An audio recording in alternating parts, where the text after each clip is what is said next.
Alegra-te muito, ó filha de Sião, exulta, ó filha de Jerusalém. Eis que o teu rei virá a ti, justo e salvador, pobre e montado sobre um jumentinho. A profecia de Zacarias se cumprira ali naquela ocasião. E a cidade de Jerusalém, ela estava agitada, cheia de gente, porque as pessoas estavam se preparando para a festa da Páscoa. Então Jesus ele ordena para os seus discípulos para preparar um lugar para que eles pudessem se instalar e preparar a Páscoa. Jesus já sabia o que estava acontecendo ali, era a grande hora traçada por Deus desde a eternidade. E Jesus, reunido com seus discípulos ali, naquele lugar, ele começa a proferir algumas palavras, e essas palavras elas saem num tom de saudade.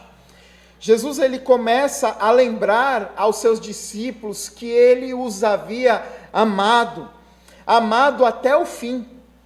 E Jesus então ele se cinge com uma toalha e num sinal de humildade ele passa a lavar os pés de cada um dos seus discípulos. Ali mesmo Judas Iscariotes, movido por ganância, possuído por Satanás, ele toma a decisão de, por dinheiro, entregar Jesus ao sumo sacerdote Caifás. Ali mesmo o Senhor, então, ele começa a consolar os seus discípulos, dizendo que ele iria para o Pai, mas que ele enviaria um consolador, que ele não os deixaria órfãos. Não se turbe o vosso coração, crê somente, na casa de meu Pai há muitas moradas. E Jesus então começa a falar da casa do Pai, começa a falar que estava preparando para eles um lugar, que uma vez indo ele voltaria para que eles pudessem estar com ele também e desfrutar da glória com o Pai, da mesma forma como ele desfrutara. E Jesus, então, ele intercede pelos seus discípulos, Jesus ora por eles, para que nenhum deles pereça, a não ser o filho da perdição, para se cumprisse a profecia. Então, Jesus, ele institui a ceia, ele dá graças ao Senhor, ele pega o pão, ele parte aquele pão e ele diz: isso é o meu corpo que é partido por vós, fazei isto em memória de mim. Semelhantemente, ele tomou também o cálice, dizendo: este é o cálice do Novo Testamento, que é derramado a favor de vós. E naquela noite fatídica, irmãos, de uma quinta-feira, Jesus ele sai ali daquele lugar, ele sai daquele cenáculo, atravessa o vale de Cedron, mergulha ali numa encosta do Monte das Oliveiras, onde havia um jardim a qual ele costumava orar, o jardim do Getsêmani. E diz a Bíblia que ele pede para Pedro, Tiago e João: venham comigo. E para esses três ele admite: a minha alma está profundamente triste até a morte. Ficai comigo e vigiai. E a Bíblia diz que Jesus, ele caminha um pouco mais adiante, e ele se prostra, coloca o seu rosto em chão, e ele começa a orar. E o autor aos Hebreus vai dizer que ele orava com forte clamor e lágrimas. E mesmo sendo filho, ele aprendeu a obediência pelas coisas que sofreu. E a sua oração tinha um propósito específico: Pai, se possível, passa de mim esse cálice. Então ele se volta para os seus discípulos e ele os encontra dormindo.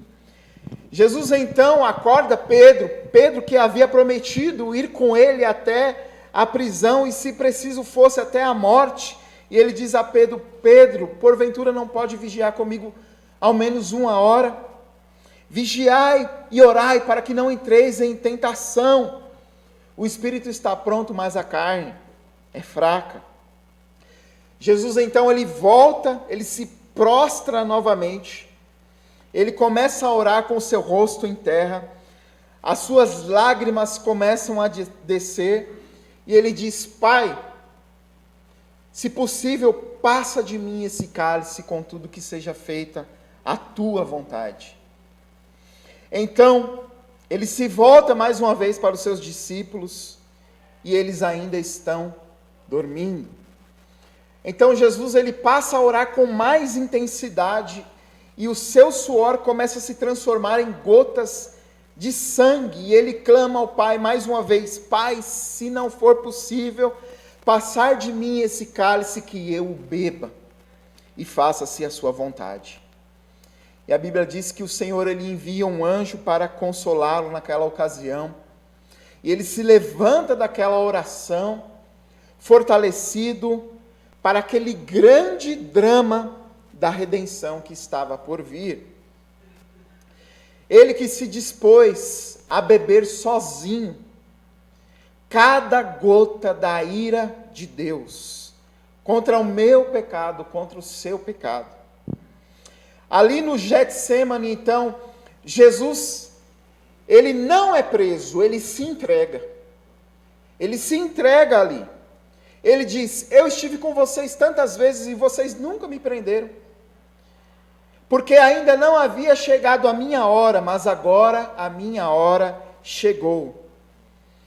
E diz a Bíblia que naquela noite, então, ele é levado pelos soldados do Sinédrio, ele é colocado ali no Sinédrio, numa reunião ilegal, porque era uma reunião ilícita, era contra as leis do Sinédrio, prender e julgar alguém durante a noite. Isso devia ser feito à luz do dia. Então eles prendem Jesus ilegalmente e contratam falsas testemunhas para acusar Jesus. Ali eles zombam de Jesus, eles cospem no seu rosto, eles batem, eles esbofeteiam, e na calada da noite eles levantam uma acusação leviana, mentirosa contra Jesus, acusando-o de blasfêmia.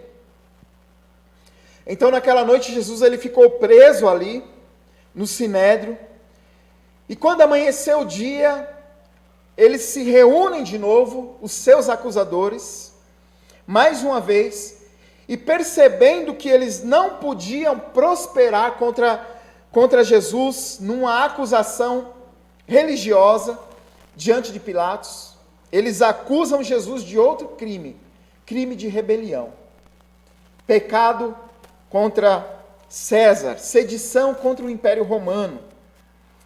E ali pelaquela manhã, as autoridades daquele sinédrio judaico, eles levam Jesus diante de Pilatos, que era o governador da Judéia, e fazem duas acusações contra Jesus: pecado contra Deus, blasfêmia, e pecado contra César, rebelião, sedição. E Pilatos, então, diz a Bíblia que ele percebe de imediato que Jesus é inocente, e que a motivação de Caifás é puramente inveja. Então ele procura ali uma situação para se livrar daquela situação. Então ele descobre que Jesus é da jurisdição da Galileia, e sabendo que Herodes estava em Jerusalém por ocasião da Páscoa, ele envia Jesus para Herodes. Jesus então agora está diante de Herodes. Diz a Bíblia que Herodes zomba de Jesus, e começa a exigir de Jesus ali algum milagre. E a palavra fala que Jesus em nenhum momento abriu a sua boca. Então Herodes fica irado e devolve Jesus para Pilatos. Pilatos agora desesperado, sem saber o que fazer, querendo agradar os judeus e querendo também libertar Jesus, ele responde: eu vou açoitá-lo e depois eu vou libertá-lo. Então os soldados romanos, Eles levam Jesus para aquele pátio daquela fortaleza e com um chicote de 8 pontas, eles dilaceram o corpo do nosso Senhor. Eles brincam com o corpo dele. Eles tecem uma coroa de espinhos em tom de zombaria, cobrem o seu corpo com um manto e proclamam: profetiza-nos, quem foi que te bateu? Eles passam a zombar de Jesus e fazem isso como profissionais. E ao término de toda aquela sessão tão cruel, Pilatos pega Jesus, todo ensanguentado, o seu corpo totalmente surrado, e ele exibe Jesus para o povo. Então ele diz: eis aqui o vosso rei. E o povo diz: tira da nossa frente, não temos outro rei senão César, crucifica-o. Pilatos responde: eu vou crucificar o rei de vocês? E eles clamam: nós não temos nenhum outro rei senão César. As autoridades judaicas ali resolutas em crucificar Jesus, começam a incitar o povo para que o povo grite numa só voz: crucifica-o, crucifica-o. E diz a Bíblia que Pilatos ele procurava soltá-lo, mas os judeus eles clamavam, dizendo: se você não crucificar, você vai se colocar contra César, porque todo aquele que se proclama rei é contra César. Pilatos então ele propõe uma alternativa. É costume nesses tempos libertar um prisioneiro. Quem vocês querem que eu liberte? Barrabás ou Jesus? Então todos gritam numa só voz: solta-nos Barrabás e crucifica Jesus. Aquelas mesmas pessoas que testemunharam milagres, aquelas mesmas pessoas que uma semana antes clamavam hosanas ao que vem em nome do Senhor, aquelas mesmas pessoas que ouviram a voz de Deus, que viram o Deus homem face a face, que puderam andar com ele, que puderam tocar nele, o Criador de todo o universo, eles clamaram numa só voz: crucifica-o e liberta Barrabás. Dizem por aí que a voz do povo é a voz de Deus, né? Será? Pilatos então, diz a Bíblia que ele pega uma bacia com água, ele lava suas mãos e ele diz: eu estou livre do sangue desse inocente. E ele entrega então Jesus às autoridades judaicas para ser crucificado. E Jesus então ali pega aquele madeiro maldito e começa a caminhar por aquelas ruas estreitas de Jerusalém, sob os gritos de uma multidão sangue sedenta, sobre o vozerio de uma multidão ensandecida, louca por sangue, debaixo dos açoites, debaixo do escárnio, debaixo da vergonha da cruz. Jesus caminha por muitos e muitos passos na cidade de Jerusalém. E não suportando o peso daquela cruz cruenta, Jesus cai mais de uma vez e arrumam alguém, Simão Cirineu, para ajudá-lo a carregar o mais pesado dos madeiros. E quando ele chega ali no topo daquela colina, o Gólgota, o Calvário, eles crucificam Jesus. Da mesma forma que Moisés levantou a serpente, ali no deserto o Filho do Homem foi levantado. E do lado de Jesus, eles crucificaram 2 salteadores, 2 criminosos. Um à sua esquerda e outro à sua direita. Malfeitores, homens que andavam à margem da lei. E nós vemos ali no Gólgota, esculpida, uma imagem onde nós podemos ver 3 cruzes. A cruz da esquerda, a cruz da direita e a cruz do centro. E olhando para essas 3 cruzes, nós chegamos à verdade de que Jesus, ele é aquele que divide os homens. Jesus, ele é aquele que divide os homens, não em ricos e pobres, não. Não em socialistas e capitalistas, não. Jesus não divide os homens entre tradicionais e pentecostais, também não. Jesus não é aquele que divide os homens entre homens importantes e homens menos importantes, também não. Jesus não é aquele que divide os homens entre bolsonaristas e petistas, também não. Nada disso diante de Deus importa aqui. Jesus, ele é aquele que divide os homens em apenas 2 grupos: aqueles que estão salvos e aqueles que estão perdidos. E nós devemos olhar para essa imagem dessas cruzes com muita seriedade, com muita solenidade, e fazer a nós mesmos a seguinte pergunta: em qual grupo eu estou? Eu gostaria que você respondesse para si mesmo, aí é onde você está.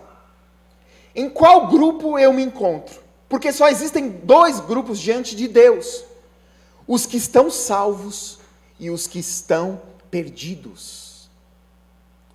Quando nós chegarmos diante de Deus, porque um dia todos irão estar diante de Deus, aqueles que creram e aqueles que não creram, todos estarão diante de Deus. Quando nós chegarmos lá naquele dia, não vai haver um anjo lá na porta do céu dizendo: os batistas nessa fila, os assembleanos nessa, os ricos, peguem esse lado aqui, ó, os pobres por esse outro aqui. Não. Diante de Deus só vai haver esses 2 grupos: os que estão salvos e os que estão perdidos. E aqueles que estão salvos serão convidados a gozar da alegria eterna, e aqueles que estão perdidos da vergonha eterna. Devemos responder essa pergunta com muita seriedade. E se por acaso nós não nos encontrarmos no grupo dos que estão salvos, precisamos nos preocupar com isso. Precisamos avaliar a nossa vida à luz dessa imagem. As 3 cruzes estão sempre diante de nós. Como diz o hino, a mensagem da cruz. Nós amamos essa mensagem da cruz. E essas cruzes, elas trazem uma mensagem de fato. Porque nós temos ali, nesse quadro, nessa pintura, 3 cruzes, e cada uma traz uma mensagem. A primeira dela que eu quero olhar com os irmãos aqui é a cruz do centro. A cruz do centro, ela traz uma mensagem. Que mensagem é essa? É a mensagem do amor. A cruz do centro, ela traz a mensagem do amor. A cruz do centro, ela revela a salvação. A cruz do centro, ela revela a redenção, a remissão que há na pessoa bendita do Senhor Jesus. Ali, na cruz do centro, não estava um malfeitor qualquer, um bandido qualquer. Ali na cruz do centro estava o Criador do universo. Ali na cruz do centro estava aquele que mediu o céu na palma da sua mão. Ali na cruz do centro estava aquele que encheu os mares e oceanos com a concha da sua mão. Ali na cruz do centro estava aquele que pesou o pó da terra com a balança da sua inteligência, da sua expertise. Ali na cruz do centro não estava um malfeitor qualquer, estava o Rei dos Reis, o Senhor dos Senhores, a luz do mundo, o pão da vida, o bom pastor, o manancial de águas vivas, a fonte de águas vivas. Ele estava na cruz do centro. Aquele que nomeou as estrelas, cada uma. Aquele que nomeou cada sistema, cada galáxia, cada constelação. Aquele que sabe os pensamentos de todas as pessoas da terra em todas as eras. Foi ele que estava ali na cruz do centro. Eu não sei se os irmãos sabem, mas dizem os historiadores que a cruz do centro, ela era reservada ao pior criminoso. Porque o Gólgota, ele é uma montanha, e é uma montanha que tem um pico. E a cruz do centro ela era colocada nesse pico, então de modo que ela ficava um pouquinho mais alta do que as outras cruzes. Era para as pessoas verem, ao passarem pelas estradas, que aquele criminoso que estava ali no centro era o pior dos criminosos. A cruz do centro era destinada para dar destaque ao pior dos malfeitores. Mas ele não estava ali porque ele era o pior dos criminosos. Porque crime ele não tinha. Pecado algum ele tinha. E quem era o pior dos criminosos?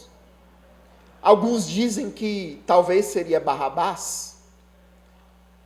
Existem até algumas tradições que dizem que Barrabás era um zelote, era alguém que se levantou contra o Império Romano.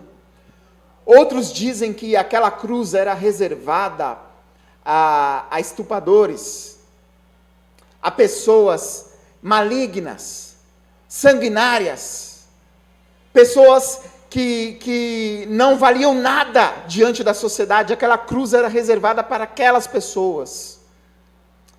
Mas segundo a palavra de Deus, não é nada disso. O pior dos criminosos, que era para estar ali naquela cruz, era eu e você, irmãos. Aquela cruz era destinada para mim e para você. E ele assumiu o nosso lugar. E como cordeiro mudo, ele foi ao matadouro. E ele não abriu a sua boca. Ele assumiu o papel de substituto. Ele foi ferido por causa das nossas transgressões. Ele foi esmagado por causa das nossas iniquidades. Naquele momento, ele foi feito pecado por nós. Naquele momento, diz o profeta, que não havia beleza nele. Naquele momento, o próprio sol se escondeu dele. E houve trevas ao meio-dia.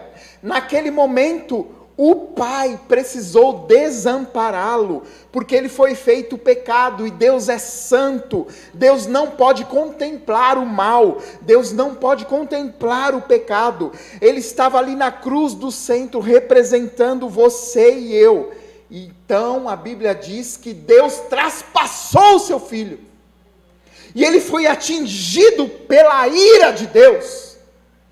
E diz a Bíblia que agradou ao Pai moê-lo. Ele foi machucado, ele foi ferido por nossa causa. E se hoje nós temos paz, é porque o castigo que nos traz a paz estava sobre ele. A cruz do centro é a cruz do amor. A cruz do centro, ela revela o amor insondável, indescritível, inexprimível de Deus por mim e por você.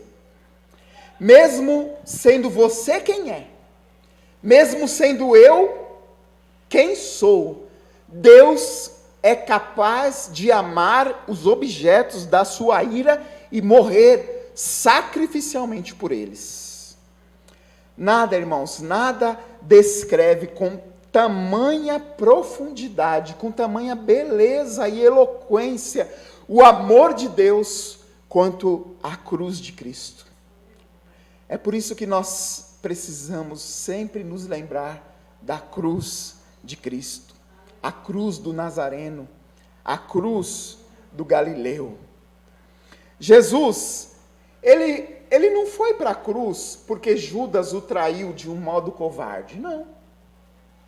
Jesus, ele não foi para a cruz porque o sinédrio o prendeu de um modo covarde durante a noite, também não. Jesus, ele não foi para a cruz porque Pilatos o sentenciou de um modo covarde, também não. Jesus, ele também não foi para a cruz porque os seus discípulos o abandonaram de um modo covarde, também não. Jesus, ele foi para a cruz porque um dia nós fomos covardes e pecamos contra aquele que é santo. Foi por mim e por você. O Pai o entregou por amor.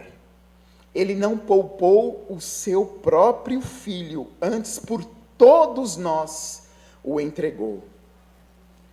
Quando Abraão subiu ali o Monte Moriá e estava pronto a sacrificar o seu filho Isaque, havia um cordeiro para substituí-lo. Mas quando Jesus subiu o Monte Calvário, não havia cordeiro algum para tomar o seu lugar, porque ele mesmo é o Cordeiro de Deus que tira o pecado do mundo. O Pai o entregou por amor a mim e a você. Deus prova o seu amor para conosco, em que Cristo morreu por nós, sendo nós ainda pecadores. Essa verdade, ela não pode ser esquecida. Essa verdade, ela precisa ser lembrada constantemente nas nossas devocionais, na nossa leitura diária, porque olhando para isso, nós não precisamos mais de prova alguma. As coisas estão tão distorcidas no meio evangélico hoje em dia, que muitas pessoas acham que por estarem desempregadas, Deus não as ama. Por estarem sofrendo, Deus não as ama. Por as coisas não darem bem, Deus não as ama. Deus não gosta de mim, só dá tudo errado na minha vida. Nada dá certo. É prova para lá, é prova para cá. Nem acabou a prova, já está vindo outra. Quando olhamos para a cruz do centro, nós percebemos que ela não é somente o palco da justiça de Deus, mas ela também é o palco do amor de Deus. Ele não precisa provar mais nada. Cristo morreu por nós uma única vez, de uma vez por todas. Ele voluntariamente se entregou. Ele não foi morto. Ele não foi assassinado. Ele se entregou por nós. Jesus, ele não morreu como um mártir, né? Ele não foi um mártir. Ele foi para a cruz por espontânea vontade, porque o bom pastor, ele dá a vida pelas ovelhas. Então nós precisamos olhar para a cruz do centro e nos lembrarmos sempre que ela revela o amor de Deus. Mas ainda uma segunda cruz, a cruz da esquerda. A cruz da esquerda, ela traz uma outra mensagem, um extremo oposto. Ela traz uma mensagem de condenação, né? A Bíblia diz que Jesus, ele foi crucificado ao lado dessas duas pessoas e eles zombavam dele, eles desprezavam ele, meneavam a cabeça e o insultavam, né? Você não é aquele que diz que destruiria o templo, né? E as pessoas passavam por ali e apontavam o dedo, outras meneavam a cabeça e diziam, maldito, maldito. Talvez um pai com alguma criança passasse de longe e dizia, olha lá meu filho, aquele homem é maldito. As pessoas olhavam para eles e diziam: esse é maldito. E os soldados também zombavam dele. Os soldados diziam: você é o rei dos judeus? Ave, ave, rex. E sobre a cabeça dele puseram uma placa: este é o rei dos judeus, para zombarem dele. E os sacerdotes também zombavam deles e diziam: salvou-se a si mesmo e não pode salvar, salvou aos outros e não pode salvar a si mesmo. Desce da cruz e creremos em ti. E Mateus diz que 2 criminosos estavam ali e os 2 zombavam dele.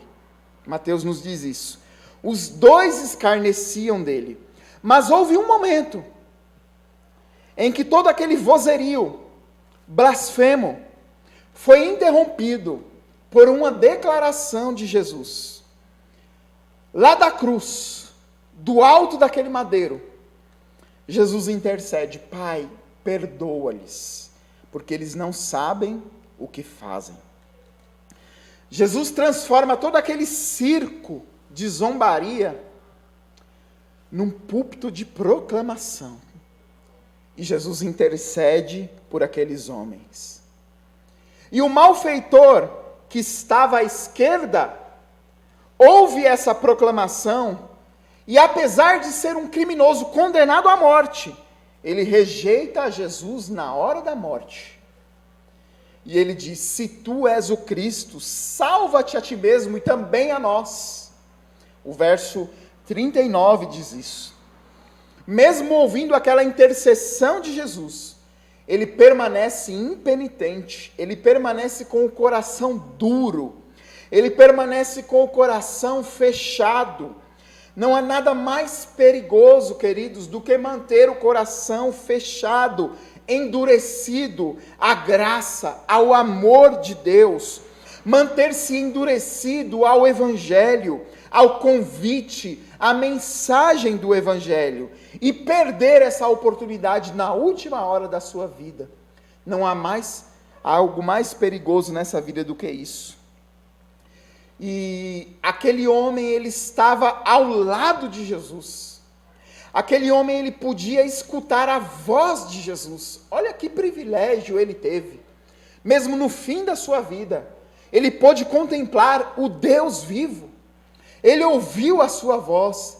Ele o viu face a face. Se ele não estivesse preso, talvez ele poderia até tocá-lo, não é?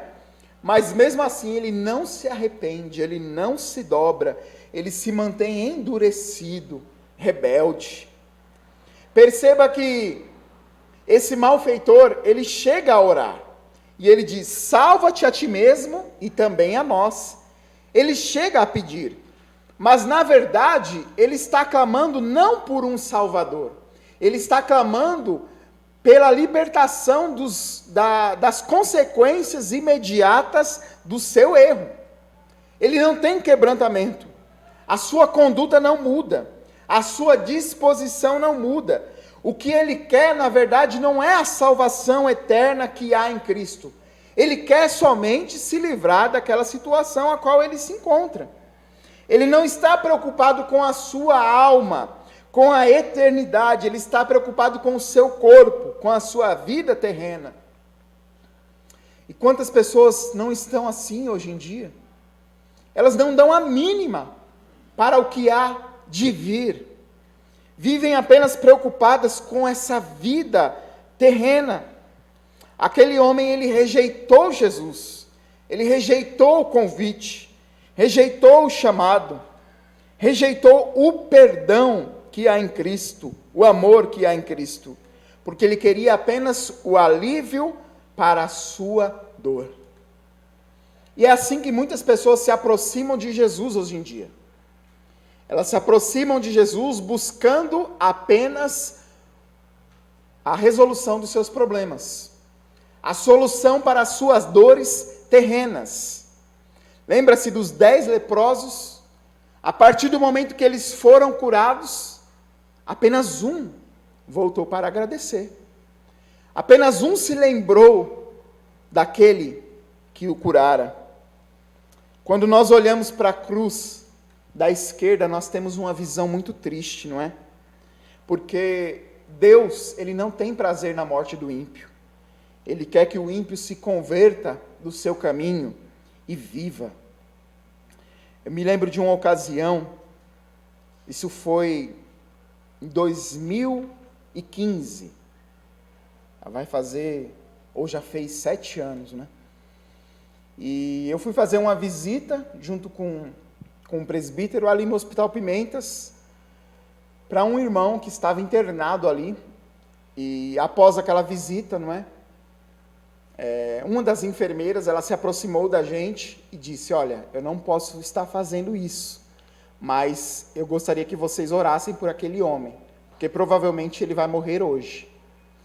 Então ela se aproxima da gente, ela quebra as normas, não é, daquele hospital e pede que a gente se aproxime daquela outra pessoa que estava ali, acamada. E aquele homem, ele estava numa situação muito ruim, muito ruim. Era um homem que viveu a vida inteira no vício do álcool e ele recebeu as consequências desse vício. Então ele já estava com cirrose extremamente avançada, ele já estava à beira da morte. A sua pele totalmente amarelada, a língua seca, amarela, os olhos totalmente amarelos, uma visão horrível. E nós nos aproximamos daquele homem, a língua dele estava tão seca que ele mal conseguia falar. E nós apresentamos o evangelho para aquele homem, falamos de Jesus, da necessidade de se arrepender dos pecados, falamos da oportunidade que ele tinha em receber a mensagem do evangelho, em crer em Jesus, em receber a salvação. E após falarmos de Jesus, nós falamos com ele, se você reconhece que você é um pecador e que você aceita a Cristo como seu único e suficiente Salvador, faça um sinal com a sua cabeça e nós iremos orar por você. Faça um sinal de aceitação. Aquele homem olhou para a gente com aqueles olhos, que eu nunca esqueço, irmãos, aquele olhar moribundo, aquele olhar que só exalava morte. Ele olhou para a gente e fez assim. Aquele homem, no leito da morte, ele não se rendeu, ele não aceitou, ele não creu. E se ele morreu, de fato, naquela noite, sem Cristo, isso foi em 2015, ele já está, se ele morreu sem Cristo, ele já está há 7 anos no inferno e vai passar a eternidade ali. Isso é muito sério, irmãos. Nós precisamos levar o estado da nossa alma com muita seriedade diante de Deus. Porque a condenação, a partir do momento que fechamos os nossos olhos, não tem mais volta. Mas há ainda uma outra cruz, que é a cruz da direita, para finalizar. A cruz da direita, ela traz uma mensagem de salvação. Ali na cruz da direita, Mateus chama aquele homem de ladrão, Lucas chama ele de malfeitor. Ele também viveu na ilicitude, ele também viveu na criminalidade, ele era um transgressor da lei, alguém que vivia à margem da lei. E um dia esse homem foi pego, foi apanhado, foi condenado e julgado. E eu imagino que antes de ir para a cruz, quando ele estava ali naquela fortaleza, junto com Jesus, junto com Barrabás, ele conhecia os costumes judaicos. Talvez aquele homem pensou, hoje vão libertar um preso, quem sabe seja eu, não é? Talvez ele tenha pensado dessa forma. Talvez ali mesmo preso, ali entre os guardas romanos, talvez ainda havia no coração daquele homem uma chama de esperança, uma última oportunidade. Hoje vão libertar um preso. Talvez seja eu, quem sabe. E de repente, pelos corredores daquela prisão, ouve-se um burburinho, ouve-se as pessoas falando: Barrabás foi escolhido, Barrabás foi escolhido. E morre ali, no coração daquele homem, a última esperança que ele tinha de viver. Ele sabe que ele seria condenado, ele sabe que ele seria morto, que ele iria caminhar pelas ruas de Jerusalém, enfrentar o ódio popular, que ele iria ser crucificado, que suas pernas seriam quebradas. Ele sabe que isso iria acontecer com ele, e isso de fato aconteceu. E ele estava ali, ao lado de Jesus, com o coração endurecido. Ele também zombava. Mas a Bíblia diz que, num dado momento, quando ele ouve a proclamação de Jesus, algo muda no seu coração. Quando ele ouve a proclamação de Jesus: Pai, perdoa-lhes, pois eles não sabem o que fazem. Essa palavra penetra no coração desse homem como uma espada. E ele começa a perceber, então, que ele não está ao lado de um criminoso, que ele não está ao lado de um transgressor da lei. Ele começa a perceber que ele está ao lado de alguém que é santo, de alguém que é inocente, de alguém que é puro, aquele que é rei, que é salvador do mundo. A primeira coisa que acontece no coração de alguém que recebe a mensagem do Evangelho, a primeira coisa que acontece é o temor de Deus, é o temor do Senhor. Existe um grupo, um grupo por aí, que se intitula Igreja de Cristo, mas apoiam a relação homoafetiva. E alguns desse grupo, eu já vi até dizer que eles dizem: Jesus ele era gay. Jesus ele também era gay. Por isso que nós não vemos erro na nossa prática. Isso é uma questão de interpretação, né? Mas nós vemos aqui que a primeira coisa que acontece no coração de alguém que recebe a Cristo é reconhecer que Jesus é santo. A primeira coisa de alguém que recebe a Cristo, no coração de quem recebe a Cristo de verdade, é reconhecer que Jesus é puro, é reconhecer que ele não tem pecado algum. Então esse homem, ele reconhece isso, e ele passa então a clamar: Senhor, lembra-te de mim quando entrares no seu reino. E Jesus responde: em verdade te digo que hoje mesmo estarás comigo no paraíso. Olha só que coisa maravilhosa. Essa cruz da direita, ela representa todos nós. Esse homem, ele representa eu, a mim. Esse homem representa a você também. Porque todos nós merecíamos a condenação. Todos nós estávamos debaixo da ira de Deus. Mas num dado momento, nós recebemos a mensagem do Evangelho em nosso coração, passamos a temer a Deus, reconhecemos o senhorio de Jesus, reconhecemos que Ele é santo, que Ele é puro, e que nós também, como seus seguidores, precisamos viver uma vida santa e pura, e é por isso que o Senhor nos garante a vida eterna, a salvação, porque Ele possui senhorio para isso. Ele possui autoridade para isso. Foi o seu próprio sangue derramado ali no Calvário. Então, amados irmãos, que nós possamos olhar para esse quadro, essa pintura dessas três cruzes, e lembrar do amor de Deus que é revelado ali.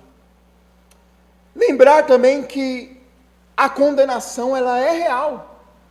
Nós não podemos descartar parte da mensagem, precisamos pregar a mensagem por completo. A condenação, ela acontece. O inferno existe. Quem mais falou sobre o inferno na Bíblia foi o próprio Jesus. Nós precisamos considerar isso com muita seriedade. E se nós somos salvos, se nós somos alcançados por Cristo, devemos todos os dias sermos gratos a Deus, né? Sermos gratos ao Senhor, porque Jesus é maravilhoso. Esse Jesus que morreu por nós, nos garante que um dia Ele irá voltar. Da mesma forma como Ele foi assunto aos céus, Ele irá voltar para nos buscar. E ali, o que é mortal será revestido de imortalidade. O que é corruptível será revestido de incorruptibilidade. Ah, irmãos, que coisa gloriosa. Olhos jamais viram, ouvidos jamais ouviram, né? Nada nesse mundo há de se comparar com a glória que há de ser revelada a nós. Que Deus nos abençoe.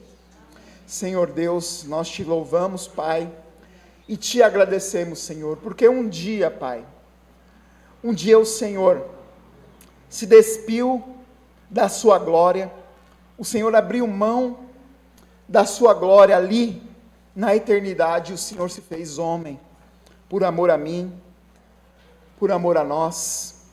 Nós te louvamos, Pai, porque nós não éramos e não somos merecedores dessa graça. Eu não sei porquê, Senhor, o Senhor escolhe um e outro não, mas eu te glorifico, eu te agradeço, ó Pai, porque o Senhor me escolheu, porque o Senhor escolheu cada um dos meus irmãos que se encontram aqui nessa noite. Nós te louvamos, Senhor, e te glorificamos, Pai, porque nada há de se comparar com o seu amor, com a sua justiça. Ó Pai, nos ajuda nessa caminhada, que nós possamos considerar esse sacrifício e buscarmos a santidade que há em Ti. Que nós possamos dizer não ao pecado para considerar, Senhor, cada gota de sangue que foi derramada ali no Calvário. Ó Deus, se porventura há alguém nessa noite que ainda, Senhor, não aceitou essa mensagem, ó Pai, se revela a essa pessoa, Senhor. Mostra, Senhor, a grandeza que há em Ti, ó Pai. Mostra, Senhor, a saída, a solução que há no Seu poderoso nome, Senhor. Que não há, Senhor, saída nesse mundo, que não há, Senhor, recompensa nesse mundo, mas que só em Ti há solução, só em Ti há refúgio, refrigério, gozo e alívio. Somente na Tua mensagem, na Tua palavra, há descanso para o aflito, há paz para o cansado, há refrigério para aquele que está abatido. Ó Pai, se revela, Senhor, nessa noite. São as bênçãos que nós te pedimos e em nome de Jesus te agradecemos. Amém e amém.